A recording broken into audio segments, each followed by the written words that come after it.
আসসালামু আলাইকুম। আজকে বিএসসি অনার্স প্রথম বর্ষের নন মেজর রসায়নের সংক্ষিপ্ত প্রশ্ন নিয়ে আলোচনা করব। আজকে আলোচনা করার জন্য আমি বেছে নিয়েছি জাতীয় বিশ্ববিদ্যালয় পরীক্ষার 2019-এর বিএসসি অনার্স প্রথম বর্ষের নন মেজর রসায়নের সংক্ষিপ্ত প্রশ্ন। আমরা আলোচনায় চলে যাচ্ছি।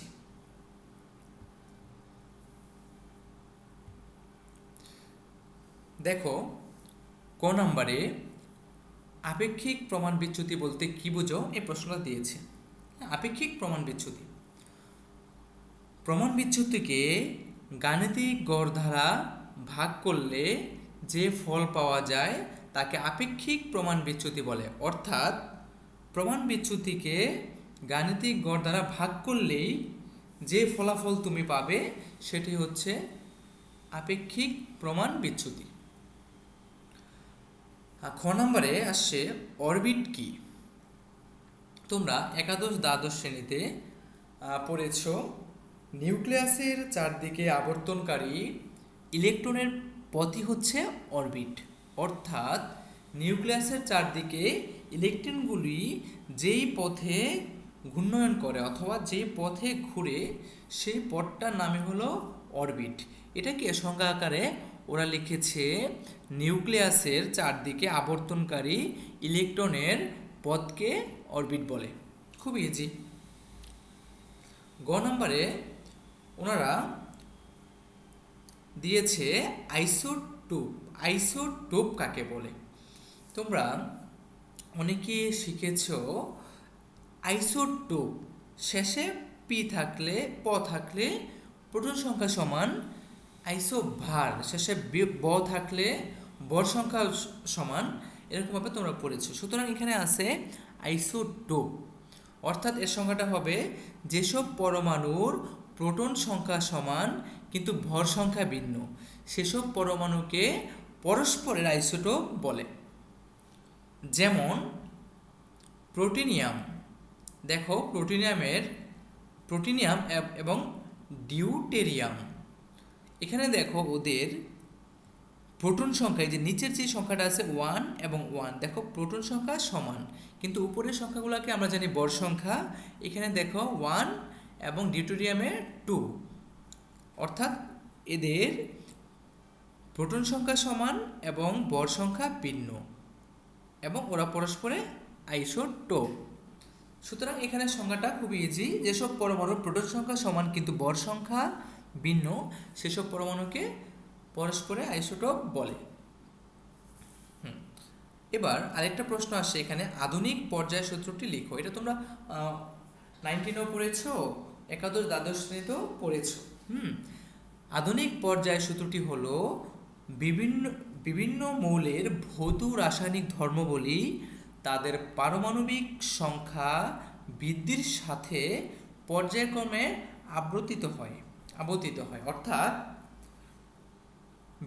বিভিন্ন মৌলের ভৌত রাসায়নিক ধর্মবলী, বিভিন্ন মৌলের যে মৌলগুলো রয়েছে, বিভিন্ন মৌলের ভৌত ও রাসায়নিক যে ধর্মগুলো আছে তাদের পারমাণবিক সংখ্যা বৃদ্ধির সাথে সাথে পর্যায়ক্রমে আবর্তিত হয়। মানে পারমাণবিক সংখ্যা বৃদ্ধির সাথে সাথে তারাও পর্যায়ক্রমে আবর্তিত হতে থাকে।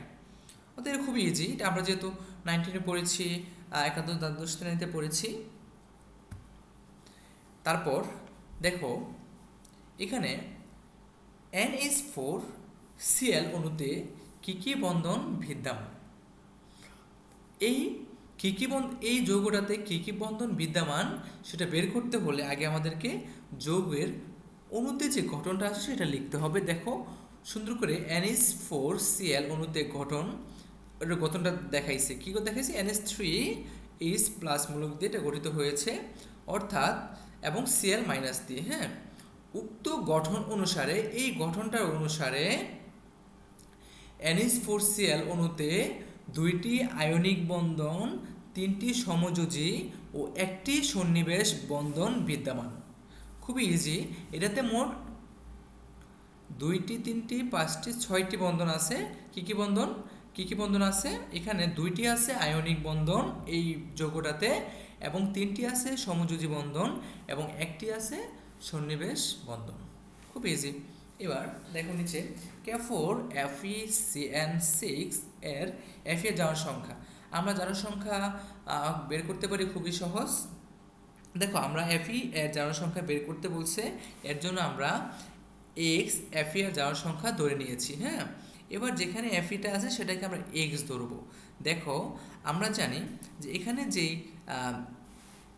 যে ফোরটা আছে, এই ফোরটা এই কে এর সাথে এই পটাশিয়ামের সাথে কি হবে, গুণ হবে, এবং পাশে যে মৌলটা আছে সেটা যোগ হবে। কার সাথে যোগ হবে? তাদের যোজনীর সাথে। হ্যাঁ, আমরা জানি পটাশিয়ামের যোজনী কত? 1। তাহলে 1 এবং পটাশিয়াম এখানে কি আছে? 4। আমি বলছিলাম যে পটাশিয়ামের সাথে 4টা কি হবে? গুণ হবে। তাহলে প্লাসের 1 গুণ 4 মাঝখানে এই মৌলটার সাথে কি হবে? যোগ হবে। হ্যাঁ, এই যে মাঝখানে যোগ, এফিটাকে কি ধরছি আমরা? এক্স, এবং সিএন এর যোজনী কত? মাইনাসের 1, এবং এখানে যে 6, এটা কি হবে? গুণ হবে। দেখো গুণ করেছি এটা। এখানে দেখো পুরোটা যদি আমরা করি কি হয়, প্লাসের 1-এর সাথে যদি 4 গুণ হয় তাহলে হচ্ছে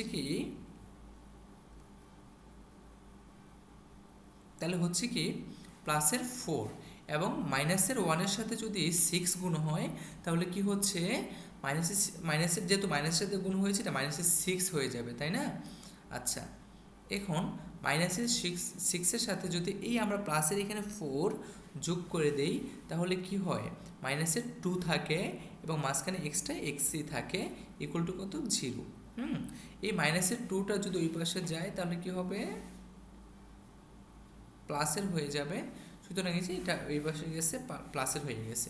সুতরাং Fe এর জারণ সংখ্যা প্লাসের 2। সবাই বুঝতে পেরেছো আমরা কিভাবে জারণ সংখ্যা বের করি। এখন আমরা অ্যারোমেটিক নিউক্লিয়াস বলতে কি বুঝো?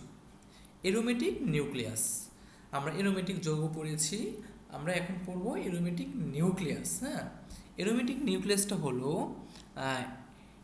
অ্যালকাইল প্রতিস্থাপিত বেনজিন জাতক সমূহের, যেমন toluene, ethyl benzene, dimethyl benzene ইত্যাদি অ্যারাইল বা ফিনাইল গ্রুপকে অ্যারোমেটিক নিউক্লিয়াস বলা হয়। খুব ইজি, তুমি এটা শিখে নেবে এখান থেকে। অ্যারোমেটিক নিউক্লিয়াস হলো অ্যালকাইল প্রতিস্থাপিত বেনজিন জাতক সমূহের, যেমন toluene, ethyl benzene, dimethyl benzene ইত্যাদি অ্যারাইল বা ফিনাইল গ্রুপকে অ্যারোমেটিক নিউক্লিয়াস বলে। তারপর নেক্সটে, গ্যাসের সংকট তাপমাত্রা কি? গ্যাসের সংকট তাপমাত্রা দেখো আমরা একটু পড়ি, ওনারা কি লিখেছে? যে তাপমাত্রার উপরে যথেষ্ট চাপ প্রয়োগ করেও কোনো গ্যাসকে তরলে পরিণত করা যায় না, অথচ সেই তাপমাত্রা বা তার নিচে গ্যাসকে প্রয়োজনীয় চাপ প্রয়োগ করে তরলে পরিণত করা যায়, তাকে সেই গ্যাসের সংকট তাপমাত্রা বলে। আসলে বলছে গ্যাসের সংকট তাপমাত্রা খুব ইজি একটা জিনিস। সংকট তাপমাত্রা এখানে বলছে সংকট তাপমাত্রা কি, তার মানে অবশ্যই এই জিনিসটা কি? তাপমাত্রা। তাহলে বলে ফেলো, যে তাপমাত্রার উপরে যথেষ্ট চাপ প্রয়োগ করেও কোনো গ্যাসকে তরলে পরিণত করা যায় না, মানে ওই তাপমাত্রায় গ্যাসের উপর যত চাপই প্রয়োগ করো না কেন কখনো তরলে পরিণত করা যাবে না। কিন্তু সেই তাপমাত্রা কমিয়ে অথবা বাড়িয়ে যদি গ্যাসের উপর চাপ প্রয়োগ করা হয় তাহলে তাকে তরলে পরিণত করা সম্ভব হয়। অর্থাৎ ওই তাপমাত্রাটা যেখানে চাপ প্রয়োগ করলে যে তাপমাত্রা চাপ প্রয়োগ করলে গ্যাসকে তরলে পরিণত করা যায় না, সেই তাপমাত্রাকে বলা হয় কি? সংকট তাপমাত্রা, গ্যাসের সংকট তাপমাত্রা। ওকে, এখন অ্যালকাইল মূলক কাকে বলে? পরে ছ নাম্বার, অ্যালকাইল মূলক কাকে বলে? অ্যালকাইল থেকে একটি হাইড্রোজেন পরমাণু অপসারণের ফলে যে যৌগ উৎপন্ন হয় তাকে অ্যালকাইল মূলক বলে। অর্থাৎ অ্যালকাইল থেকে একটি হাইড্রোজেন পরমাণু সরিয়ে নিব, অর্থাৎ অপসারণ করে নিব। এই অপসারণের ফলে যে যৌগ উৎপন্ন হবে তাকেই অ্যালকাইল মূলক বলে। সবাই বুঝতে পেরেছো? এখন অনুবন্ধী অম্ল। এবার অনুবন্ধী অম্ল কাকে বলে? দেখো, অনুবন্ধী অম্ল কোনো ক্ষারকের সাথে একটি প্রোটন সংযোগের ফলে যে অম্লের সৃষ্টি হয় তাকে সেই ক্ষারকের অনুবন্ধী অম্ল বলে। অনুবন্ধী অম্ল, অম্ল মানে কি আমরা জানি অ্যাসিড। ওকে, তাহলে অনুবন্ধী অম্ল কীভাবে সংজ্ঞায়িত করব? প্রথমেই কথা থাকবে কোনো ক্ষারকের অনুবন্ধী অম্ল হলো ক্ষারকের অনুবন্ধী অম্ল। ওকে, তাহলে কোনো ক্ষারকের সাথে একটি প্রোটন, মানে কোনো ক্ষারকের সাথে যদি একটি প্রোটন সংযোগের ফলে যদি নতুন কোনো একটা অম্লের সৃষ্টি হয় তাকে ওই ক্ষারকের অনুবন্ধী অম্ল বলে। একটা উদাহরণ দিয়ে দিচ্ছি, সুন্দর একটা উদাহরণ দেখো। এই যে এটা কি, এটা অ্যাসিড অর্থাৎ অম্ল H2SO4 সালফোরিক অ্যাসিড। হ্যাঁ, এটা H2O পানি ক্ষারক ধরেছে এবং এটা একটা কি অনুবন্ধী অম্ল। দেখো এখানে ক্ষারকের সাথে একটি প্রোটন সংযোগ হয়ে একটি অনুবন্ধী অম্ল সৃষ্টি করেছে। দেখো এই যে একটি অনুবন্ধী, যে এখানে H2SO4 এর সাথে H2SO4 এর সাথে একটি প্রোটন, দেখো H2O ক্ষারকের সাথে একটি প্রোটন সংযোগের ফলে একটি অম্লের সৃষ্টি হয়েছে। দেখছো, একটি অম্লের সৃষ্টি হয়েছে, অর্থাৎ তাকে ওই ক্ষারকের অনুবন্ধী অম্ল বলা হয়। সবাই বুঝতে পেরেছো বিষয়টা? আমরা নেক্সটে যাব। নেক্সটে লিখছে ভরের ব্যাসার্ধের মান কত? ভোর ব্যাসার্ধের মান কত?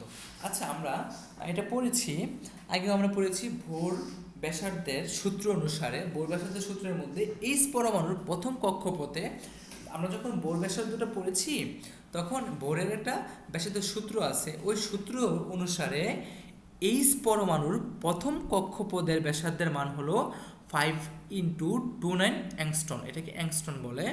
তাহলে এটা আমরা মানটা মনে রাখবো।